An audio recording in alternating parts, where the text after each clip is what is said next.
பிரியமானவர்களே, இயேசு கிறிஸ்துவின் நாமத்தில் உங்களுக்கு என் அன்பின் வாழ்த்துக்கள்.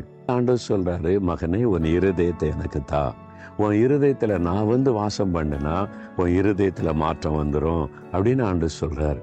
119 சங்கீதத்துல 11 வசனத்துல அழகான ஒரு வார்த்தை சொல்லப்படும். ஒரு பக்தன் சொல்றாரு பாருங்களேன், ஆண்டவரே, நான் உமக்கு விரோதமாய் பாவம் செய்யாதபடிக்கு உமது வாக்கை என் இருதயத்தில் வைத்தேன்.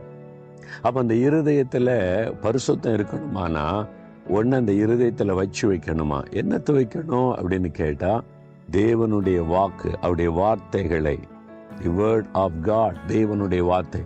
அதைத்தான் நான் டெய்லி உங்களுக்கு சொல்லிக்கிட்டே இருக்கிறேன்.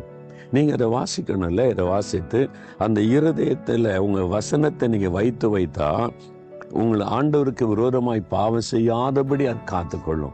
அந்த வசனம் உங்களோட பேசும். அந்த வசனம் உங்களை பரிசுத்தப்படுத்தும். வேத வசனத்தினால இருதயம் நிரப்பப்பட்டிருந்தா நீங்க பரிசுத்தமா வாழ முடியும். சிலர் சொல்லுவாங்க, நான் பரிசுத்தமா இருக்கணும், ஜெபம் பண்ணுங்க பிரதர். நான் ஜெபிக்கிறதுனால பரிசுத்தம் வராது. நீங்க முதல்ல பரிசுத்தத்தை விரும்பி ஆண்டவருக்கு ஒப்பு கொடுத்து இந்த வசனத்தினால இருதயத்தை நிரப்பிடணும். அப்போ வசனத்தை வாசிக்கணும், தியானிக்கணும், சில வசனத்தை மனப்பாடம் பண்ணணும், வசனத்தை இருதயத்துக்குள்ள வைத்து வைக்கணும். இன்னைக்கு வசனத்தை எழுதி ஃப்ரேம் பண்ணி செவத்துல தொங்க விட்டுருக்குறோம். அந்த வசனம் உள்ளத்துக்குள்ள வரணும், இருதயத்துக்குள்ள. அதனால தான் தினம் வசனத்தை வாசித்து, ஆண்டவரே, இந்த வசனம் என் உள்ளத்துல ஆழமா பதியட்டும்னு ஜெபிக்கணும். அப்போ நம்முடைய இருதயம் பரிசுத்தமா இருக்கும்.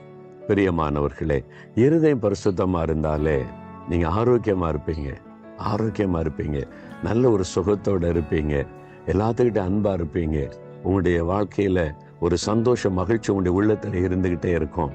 அது இருக்குதா? இல்லைன்னா இன்னைக்கு இயேசுவே, என் இருதயத்துல நீங்க வரணும், என்னை கழுவி சுத்தம் பண்ணணும். இனிமேல் என் இருதயத்துல வீணான காரியத்துக்கு இடம் கொடுக்காம இதை நான் பரிசுத்தமா காத்துக்கொள்ள முடிய வசனத்தை உள்ள வைப்பேன் அப்படின்னு சொல்றீங்களா? ஒப்பு கொடுக்குறீங்களா? தகப்பனே, எங்களுடைய இருதயத்தில் வாசம் பண்ணுகிற தேவன் நீர்.